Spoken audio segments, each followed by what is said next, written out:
My name is Noah. I'm 22, the one who left and then came back because the plan was to save money for a few months, stack some cash, and get the hell out permanently. My dad is Gary Reed.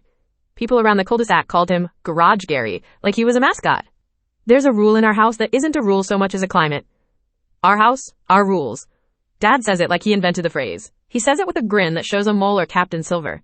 He says it like a joke until it isn't. What it means is, your bed is ours, your time is ours, your money is ours. Breathe in and out on schedule. Don't make the air legal. Until that day came. I see the swing before I feel it. Not a full baseball wind-up. My dad's not dramatic that way. Just a quick hip twist and a mean wrist. The metal kisses the meat of my shoulder, and it clangs off the cabinet handle on the way through. Kayla's footage shakes and steadies. Mom doesn't move. She says, don't make this legal, as if I've already dialed 911. I could give you a close-up of my face, what it looks like to swallow pain. I could tell you about the skittering sound the tire iron makes when it drops, how it sounds like a mistake falling out of someone's mouth. But here's the part. Want you to understand. I've been preparing for this moment since I was 8 years old. Not because I wanted it, because Gary Reed trained me for it. I remembered we're standing in the kitchen, late afternoon. Sunlight is slanting in and turning the dust in the air into glitter that pretends we're in some perfume commercial. The back door is open to the garage where the pegboard tool wall is lit up like a shrine. Dad set down a rubber mallet and a torque wrench on the counter. The tire iron is already in his hand because that's how he is. Tools as punctuation marks. He says, you're adding your sister to your bank account, Noah. She needs to learn money, family trust, and all that. Kayla's phone is up. She's good, like I said, framed so you see me and Dad, and just the edge of Mom's shoulder, like Mom is a piece of furniture. Kayla's voice says, just transparency, like TikTok says. Financial literacy. She's parroting something she heard, but it's not really about literacy, it's about control. I tell Dad no. Not gently, not loudly either. Calm. It's my account, my name, my paycheck. No. The syllable feels like putting my hand against a live wire. His grin lifts. Our house, he says. Our rules. I rinsed my hands in the sink. Soap. Water. Again until the sting in my shoulder pulsed, along with the faucet. My hands looked fine. My hands usually look fine when they've been in the worst places. I dried them on a clean dish towel. Then I walked down the hall to my room. Past the framed picture of us at Kayla's 8th grade graduation, where I'm standing half out of frame, past the calendar that Mom pretends we all live by. I set the dish towel down, I opened the bottom drawer of my desk and pulled out a manila folder. The folder wasn't new, it had a crease from being slammed shut too hard. Inside it were photocopies of old medical reports, bank statements with numbers circled, a business card with a name in blue ink, and a USB drive with a notch dented into the plastic. None of this was an accident. You don't keep a manila folder like that unless you know someday you'll need to lift it by one edge like it's a live animal. I made one call. Not frantic, not weepy. Just steady, like I was telling someone the weather. The person on the other end answered on the second ring. I said my name, and the first line came out like muscle memory. It's happening. I need you to do it now. The person said, okay, breathe. It's gonna get loud for a little bit, and I said I'm already used to loud. We didn't say many words. We didn't need to. We had rehearsed. The way you rehearse your exit in a building that might burn. Back in the kitchen, Dad had pivoted from metal to mockery, rolling his shoulder like he'd been the one hit. The tire iron sat on the counter, quiet now. He talked about loyalty. He talked about family. He talked about my ungratefulness like it was a personality disorder he'd diagnosed. Kayla kept filming. Mom kept whispering, don't, please don't. And then there was a knock at the door. Not the knock of a neighbor dropping off misdelivered mail. Not the knock of a kid selling fundraiser candy. 3 measured raps like someone spelling out the shape of the law on the wood. Dad frowned and lifted his chin. Kayla's phone camera pivoted. Mom's eyes flashed and then went careful, the way they do when the smoke alarm chirps even though there's no smoke. I opened the door. A man stood there in a windbreaker you wouldn't look at twice unless you understood neutral is a job description. He held an envelope like a waiter holds a heavy tray. Noah Reed, he said. I nodded. And is Gary Reed present? Dad stepped into frame because of course he did. He was always ready for applause. That's me, he said, with the grin. The man in the windbreaker, Ben Qley, though I didn't know his name then, took a breath that was both tired and kind. Mr. Reed, you've been served. It didn't sound like TV. It sounded like someone handing another person a math problem they didn't want to solve. Dad took the envelope because his hands always took things. He glanced at the papers. His face changed in a way I've only seen a handful of times. Once when the check engine light came on, after he'd sworn he fixed the problem. Once when he realized the part supplier was charging him a restocking fee. His grin didn't disappear, it calcified. It sat on his face like a mask that suddenly didn't fit. And then the blue and red lights raked across our front windows. 2 cruisers rolled into the cul-de-sac, slow and heavy, like barges sliding into dock. The neighbors did the thing neighbors do. Blinds tilted, dogs lifted heads and didn't bark. The sound of police radios murmured at a distance. Words blurred to a hum that still made the hair on my arm stand up. Mom said the quietest no I've ever heard from her. Qley filmed harder, if that's a thing. Phone higher, elbow locked. Dad looked like a kid who's sure the teacher will always take his side and is about to learn otherwise. The officers did their jobs. They asked who was hurt. I didn't say me like a victim in a PSA. I said I need an ER report. I said there's tool grease. I said please swab my shirt and hands. I said the tire iron is right there. The manila folder sat on the counter beside the tire iron. All of it in one shot. Evidence and plan, and past and present. One of the officers, a woman with a braid so tight it looked like rope, nodded. We can take statements here, but you need to be seen, she said. Can you ride, or do you want the ambulance? I looked at the tire iron. I looked at my dad's grin. I'll ride, I said. The officer glanced through the envelope the process server had delivered, and back at me with a look that said, in a language of shared work, good. You're not playing checkers. Kayla's eyes were lit up like stage lights. This is insane, she said into the air. To nobody, to her future audience. He's making this legal. He's doing this to Dad. Like law was a storm I had ordered from a catalog. ERs all smell the same. Disinfectant layered over old sadness. The nurse's name was Jade. She had a tattoo of a swallow under her sleeve. She asked me to rate my pain on a scale of 1 to 10. I told her 8 and then said I'd been worse. She raised an eyebrow like, that's not how the scale works, Noah. But she didn't say it. She wrote things down. A doctor ordered x-rays, talked about soft tissue and bruising, and the way metal leaves a story on a body. The word I kept saying gently, clearly, was chain of custody. I said photos, and I said samples. The manila folder had a copy of a guide a domestic violence advocate had given me on a campus visit. A flowchart with boxes that explained how to turn chaos into a record. I didn't show the staff the actual paper. I didn't need to. I just asked for what it said to ask for. They swabbed the streaks on my sleeve, scraped under my nails where you couldn't see anything until you put it under a lens, bagged the shirt I'd been wearing. I told them we had the tool. I told them we had the grease. I told them I had a USB drive with past reports that looked like accidents, because accident was the way you say this won't happen again. When you mean it will, it always will. I lay there under the fluorescent ceiling and thought about how the wrench rack in Dad's garage was always organized like a museum display. How he'd polished the chrome and the handles. How the smell of WD-40 used to make me think of Saturdays and now made me think of evidence. Back at the house, they didn't stop. The whole time I was at the hospital, a second scene was playing out. The counterpunch. Qley posted a clip to her close friends that wasn't close, not really. A carefully edited version where I was a dark shape, and Dad was only a voice saying, our house, our rules, and then me, making it legal. The swing wasn't in the edit. She was good enough to make a villain out of a sentence. She was good enough to make doubt look like fairness. At home, Mom started making phone calls too. Not to help me. To insulate herself, there's a kind of trembling that looks like worry for you but is really worry for them. We need to get ahead of this, she told someone, not knowing I could hear it when I walked back in with a sling and paper bracelets that clacked. Get ahead meant paperwork. Power of attorney. POA is just 3 letters until you put them next to a person who likes to sign for other people. The plan, whispered at a kitchen table that had seen more secrets than dinner, was simple. Mom would grant Qley power of attorney for family things, to handle business if Mom was too upset. Family, business, upset. Words that can mean anything as long as you say them softly. Here's where the midpoint flips your stomach like a roller coaster. My lawyer walked in.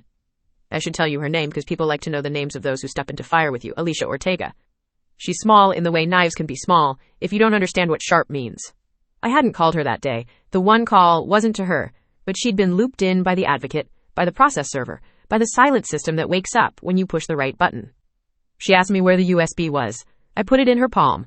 She slid it into her laptop and we watched the folders open like doors. Scans of old ER paperwork, copies of emails I'd sent to myself from the family account back when my dad had me help with bills, a PDF of a court docket that had Gary's name on it, and the word judgment next to an amount that would leave anyone dizzy. Your dad lost a warranty case last year, Alicia said, tapping the screen with her nail. He owes. He's been moving money in circles, not paying suppliers, keeping the lights on by standing on someone else's shoulders. Yours, apparently. She pulled up another line item. Credit in your name at 16? She breathed out. Okay.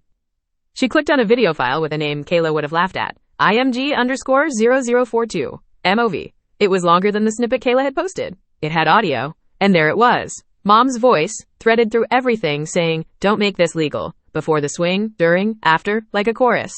My mom, a practitioner of hush, caught on tape naming the thing that scared her most, like it was the devil. That line, Alicia said, pausing, rewinding, listening again, is not the headline you think it is, but it tells a story. Knowledge. It's not nothing. Alicia had called in a favor earlier. That one quiet call from me had opened the gate for a well-worn path to do what it does. A process server with papers we'd prepared 2 weeks ago. A police welfare check that was standard procedure when a restraining order is requested with a danger flag. a recommendation into the DA's intake queue that didn't have to sit on a desk because certain flags get triaged.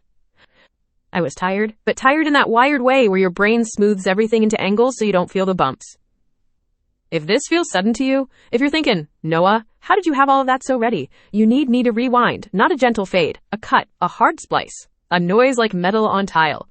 I am 8 years old in the garage with a wrench too big for my hand. The garage is colder than it should be for July. Dad takes my wrist and wraps my fingers around the wrench handle. Hold it, he says. His voice is honey and gravel. Hold it, he says again when the handle starts to slip because the oil on it is slick and my hand is small. He squeezes my wrist. Not cruel yet. Not kind either. He squeezes until my fingers feel like they belong to the wrench. In this house, he says, and he smiles like he's telling me a secret. Silence is obedience. That night I wash my hands with dish soap and then with the orange pumice scrub until my knuckles burn and the smell is still there anyway. I go to bed with my fingers curled. In the morning there is black under my nails. I decide that black is just part of me now. I am 14. There's a family meeting that starts with Dad tapping a tire iron on the kitchen table like a school teacher with a ruler. He isn't threatening. He's just loud, like always. He says there's a house fund. He says savings is selfish when the mortgage is a group effort. He says he'll hold on to my birthday money and the cash from mowing lawns because I buy the gas for that mower, kid. I tell him no. It comes out more like a question. He looks at me like I've mispronounced a word. He taps the iron on the wood. Tap, tap, and the sound says, I can make bigger sounds. I am 16. I'm at the mailbox, flipping through envelopes, and a credit card I didn't apply for arrives with my name on it. The limit is small, but not for me. It's more than I've held in my hand at once. I take it inside and hold it up like a curiosity. What's this? I ask. Dad shrugs. We needed a card for the shop, he says, and you live in my house. Mom's hand snags my elbow in the laundry room later. She pulls me out of sight like I'm a stray thread. Don't make this legal, she whispers. We'll work it out in-house. This is when I learn in-house can mean in hell. I am 19. I catch my breath at the bottom of the stairs because ribs were not designed to be threatened by gravity. The ER doctor writes fall on a line in a form because fall is easier to bill, easier to explain, easier to digest. Kayla holds Mom's phone in the corner of the room, framing me with a technique she'll get better at. Cropping bruises out, cropping tears in, dissolving the parts that tell on the house. Dad stands in the door and says something about boys and clumsiness. I hear the sound of a stainless steel tool tray somewhere in my head, even though I'm nowhere near the garage. Do you see how the pattern lays itself like tiles under your feet? Violence is one tile. Money is another. Control is grout. The rules in our house rippled outward. Dad's business, Reed's Garage, had a good reputation until it didn't. He took a warranty claim, swore he'd fix it, and didn't. The customer took him to court. He lost. He borrowed. From anyone who'd lend. From people who don't wear name tags. From people who do. He opened lines of credit under names that weren't his. Because that's what you do when the engine is frozen, and you still need to look like you're driving. Mom co-signed, of course, not because she believed in business, but because she believed in the pause button. If she signed this paper, maybe she could pause the next disaster. If she said, don't make it legal often enough, maybe the paper hands wouldn't reach into our house. Kayla learned early that there are roles you can audition for in a family. She wanted favorite, like people want scholarships. Dad promised her a used Civic with a sound system, if she helped him with the finances. She took to it like a prodigy. She learned to film. She learned to clip. She learned that the right frame can turn a hit into a hug if you're clever about where you cut. All of that is why the manila folder lived in my drawer. Because I knew that someday I would need to lay the tiles in a different pattern. Because someday the rule would collide with an outside rule that didn't bow. Back to the day. The process server, the man in the windbreaker, had handed my dad two things: a notice of a civil petition and papers connected to a temporary protective order hearing. We'd filed them with the judge's chamber that had seen my dad's name before. The cops in the cul-de-sac? Standard protocol when a protective order is requested and the petitioner says danger. I wasn't pointing a gun at my father, I was pointing a file. Kayla, busy doing PR, posted again. He's trying to ruin Dad's life, she said with a sad filter on her eyes. He didn't have to bring cops into our house.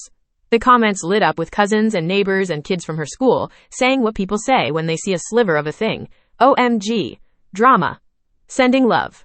A girl with a butterfly avatar typed, just keep it in the family, babe. I could feel my mother pressing that comment into Qley and baking it into the shape of her heart.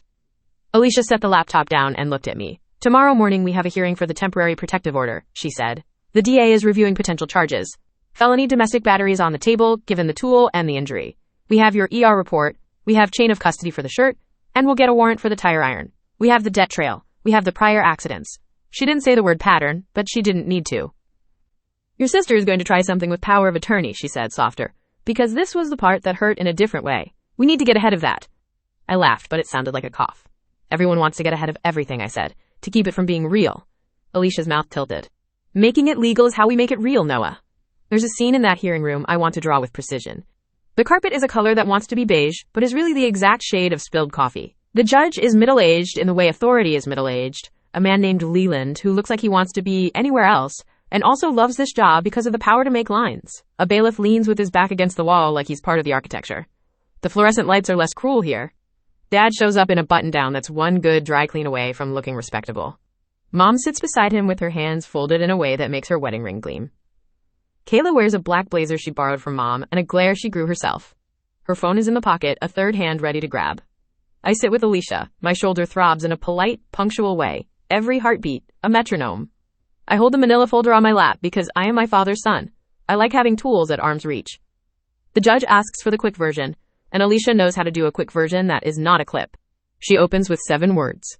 Your Honor, he struck my client with a tire iron. She lets the silence freight those words. She lays out the papers like a deck of cards you don't need to shuffle because the order is already stacked. ER report. Photos. The process server's affidavit. The debt docket. The credit application with Noah Reed printed, and then the signature that is my father's shape of pretending to be me. Dad speaks. He's always been a talker. Your Honor, with respect, my son is... He's not telling the whole story. This was a disagreement about family finances. He came at me. He gestures toward me like I'm a part he ordered that came defective. He's trying to make a scene. He's trying to make it legal, for God's sake. Our house. He stops himself. The rule can't help him here. The rule is just a sound. Mom's voice is thin as fishing line. We don't need courts in our home. She says it like she's talking to a waiter about an undercooked steak, polite but firm. We can work this out together. Kayla doesn't speak at first. She uploads with her eyes. Then she stands. Your Honor, Noah is upset because he doesn't want to share. He's always had issues. He threatened to move out and leave Mom with Dad's business stuff. We're just trying to keep the family afloat. She reaches for a piece of paper like a stage cue. Also, we have a power of attorney we're filing today, so I can help Mom with decisions, including handling certain accounts. This would de-escalate a lot. Alicia doesn't sigh. She doesn't need to. She slides a flash drive across to the clerk like a magician, offering to explain a trick. Full clip, she says. Defense submitted an edited clip to the court's email this morning. We have the full footage from Ms. Reed's phone, which my client obtained before it was deleted, via automatic backup. She says the words deleted and automatic as if they taste like justice. The judge watches the video on the monitor the clerk wheels out. It starts in the kitchen, light slanting, the oil of a late afternoon. My dad's voice. The calm refusal. The swing. Mom's whisper threaded through, clear as glass. Don't make this legal. The judge doesn't flinch at the hit. He flinches at the whisper. It's the line, really. It tells him what the House believes. That law is a trespasser. That the outsiders are worse than the insiders with their iron. Ms. Reed, the judge says, turning to Kayla, did you post a selectively edited version of this clip? Kayla's chin comes up. I posted to my close friends. Not the point, Judge Leland says. You edited out the strike. Kayla's face glows with a teenage cocktail of righteousness and panic. Context, she says. We're supplying context now, Alicia says, politely, and she taps the printed transcript of the audio where Mom's line sits like a thesis. Dad leans forward, hands out, palms open like surrender, like an actor playing honest man. Your Honor, I'm under a lot of stress. My business. Your stress does not give you permission to commit violence, the judge says, not unkindly, nor does it give you permission to entangle your son's finances against his will. Alicia says what needs to be said next. We are asking for a temporary restraining order and an order prohibiting the respondent and his agents, that includes Kayla Reed, from attempting to access or modify my client's financial accounts. Additionally, given the power of attorney filing the respondent's family is seeking, we ask the court to enjoin any transfer of authority or assets that relate to the petitioner. The DA's office hasn't charged yet, but a representative is there, a woman with a tight bun and a folder of her own, and she stands to say, our office is reviewing charges, Your Honor, including felony domestic battery. We'll make a filing decision within the week. Dad exhales like a deflating tire. Not metaphorically, the sound is exact, a hiss. I look at Mom. I want to protect her, in a way that is muscle deep and coded into me, in a way that still makes me stand between her and storms. I also want to open the window and let the wind in. The two once wrestle like brothers on a porch. Mom, I say softly, because there's a way to have an audience and still talk to one person. They used my name when I was a kid. They opened accounts. They emptied savings. Dad hit me. This isn't me attacking us. This is me stopping the breaking. Her eyes flicker. She looks at the wedding ring, at her hands, at the papers, at Kayla. Don't, she starts, because that word has been her safety rope. Then she closes her eyes and lets go. Maybe this needs to be legal, she says, barely audible. It's the bravest sentence I've ever heard from her, and you'll miss it if you're only watching the big gestures. Judge Leland issues the temporary restraining order. He enjoins any POA related to me or my accounts. He schedules a review. He speaks to Dad directly. You will not contact your son. You will not approach his workplace or home. You will not access his accounts. You will not direct anyone to do so. If you need to arrange the transfer of any of his property, it will be done through counsel. I want to say a lot of things when I hear those words. What I say is nothing, because the silence here isn't obedience. It's relief. After the hearing, in the hallway with its slow clock, Dad approaches anyway because men like him think words like enjoin and order are rain, and they can just walk between the drops. The bailiff steps sideways and becomes a wall. Dad puts his hands up, that same open-palmed pose, and says, "Noah, son, we can fix this." His voice is a plea wrapped in a threat. The tire iron is not here, but it is. You don't have to make this, he says, and the sentence is already boring. He said it too many times. You don't have to make this legal. I look at his hands. I've watched them for 22 years, fixing things, breaking things, teaching me how to be a person by being the opposite. I didn't make it, I say. It already was. Kayla scoffs. So dramatic, she mutters, and she pulls out her phone and the bailiff tells her to put it away. Alicia touches my shoulder gently, a question and a comfort. Let's go, she says, and I move toward the door and out into air that feels like something I earned. The DA filed charges 3 days later. People who don't live in houses like mine think that part takes forever. Sometimes it does. Sometimes the machine is slow. But sometimes it sees a pattern and acts like it learned something from the last time. Dad didn't go to jail that day. That's not how this worked for us. He walked around our garage and looked at his tools and probably touched the tire iron like you pat the head of a dog that bit someone and you still love it for biting for you. He called people. He told stories. He tried to borrow more time because money had stopped being the currency and time was the thing he needed. The POA? Denied. The judge used his pen like a crowbar. He pried open the idea and said, not today. It wasn't just a no to Kayla. It was a no to the story where the family swallows the law and calls it dinner. Mom went quiet. Not the hush of denial. The hush of shock. In the weeks that followed, she stood at the sink and stared at her hands the way you stare at a blueprint before you admit you can't build what it shows. She went to a support group once, came home smelling like coffee and relief, and hid the brochure behind the cereal boxes. But she started keeping a tote bag near the door with her essential papers in it, folded with care. That bag made me feel like a kid and a parent at the same time. Kayla posted less. She still had friends, and she still had a way of telling stories where she ended up on top of the hill she'd built from other people's versions of events. But the angle was different. You could hear a brittleness if you listened. Ice under footsteps. Me? I moved out. Not in a blaze of glory and packed boxes down the driveway while the neighbors stared. Quiet. Again. You can do drama quietly. Alicia helped me set up an account at a different bank, and we changed passwords, and I froze my credit like a lake in January. The DA's office connected me with a counselor who didn't say should, and that alone made me want to tell them everything. The ER report matched tool grease from his kit. The lab wrote it in their careful language, but that's what it boiled down to. Metal leaves a signature. Grease is a fingerprint if you know how to read. My shoulder healed in a yellow-green collage that looked like a map of a small country getting over a war. I learned how many ways there are to sleep without rolling onto the side that hurts. Will the DA file felony domestic battery before my sister pushes a power of attorney grab? That was the question the night it all blew open. The answer was yes and no, and the precise order you imagine when you've been living with people who think order is for other people. I don't tell this story because I love talking about pain.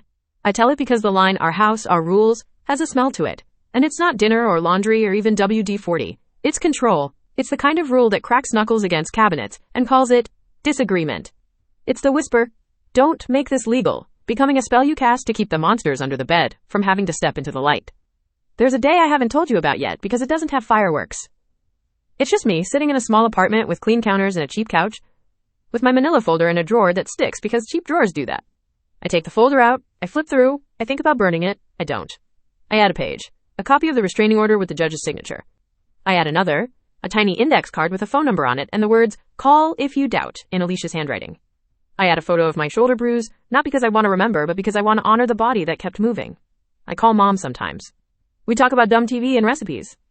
Sometimes she slips and says the line out of habit, don't, and then stopped herself without finishing. Those are victories you don't collect on a shelf. You gather them like rainwater for when it's dry. Kayla texted me once after the hearing. Just one sentence. You really think you won? I stared at it for a long time. I typed, deleted. Then I wrote, I think I stopped losing. She didn't respond.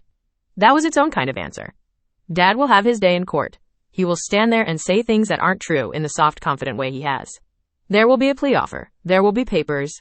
There will be a line on a record somewhere that turns into an extra minute of a future cop's time when his name comes up. Consequences in our system are a maze. I am not here to draw the map. I am here to tell you that sometimes the door that says legal is not a threat. It's a way out. If you've never been in a house where the rules smell like grease, where knowledge is contraband, and evidence is a betrayal, maybe this all feels like overreaction. Maybe you're the person who comments family first with a heart emoji. I get that. I wanted that. I wanted family to mean safety more than I wanted anything else. But wanting is not the same as having. And sometimes the only way to save what can be saved is to stop pretending the rest isn't burning. The night after the hearing, I slept with the window open. It was cold enough to make my nose ache. I could hear traffic far away like a river. I could smell nothing but air. No oil. No hot rubber. No cooked-in rule. Just air. I lay there and counted the breaths the way my therapist told me to. Slow and honest. On number 42, I started to cry. Quiet. Because the quiet now belonged to me. On number 50, I laughed a little, because the noise in my head had new sounds. Paper sliding into place, a judge's voice making borders, Alicia's nail on a laptop screen, a process server's measured knock. Dad swung the tire iron, Kayla filmed, Mom whispered, "Don't make this legal." I rinsed my hands. I opened a manila folder. I made one quiet call. A man knocked. The blue and red lights painted our walls. The ER wrote an alphabet that spelled out what hit me. A judge drew lines. The DA filed papers. My sister reached for a key that didn't fit. I walked out the door and into air that wasn't ours, wasn't his, wasn't anybody's but mine. If you're listening to this, if you're sitting in your own house that smells like rules, and your fingers are stained with a black you can't scrub out, hear me. The law is not a stranger trespassing in your kitchen. It's your right to ask for someone to look at the tire iron and say, "That's not a spoon." It's your right to say no, and have that word backed by something harder than metal. I tell this story in my voice, the same one that said no in that kitchen, and held steady when my shoulder went hot. I tell it because we don't always get justice like a movie ending. We get something messier, smaller, more faithful. We get paper with signatures. We get people who will stand next to us with their hands not empty. We get sleep where the only sound is air through an open window. And the only rule is the one you make when you close your eyes and tell your body the truth. You are safe now. You are allowed. You are legal.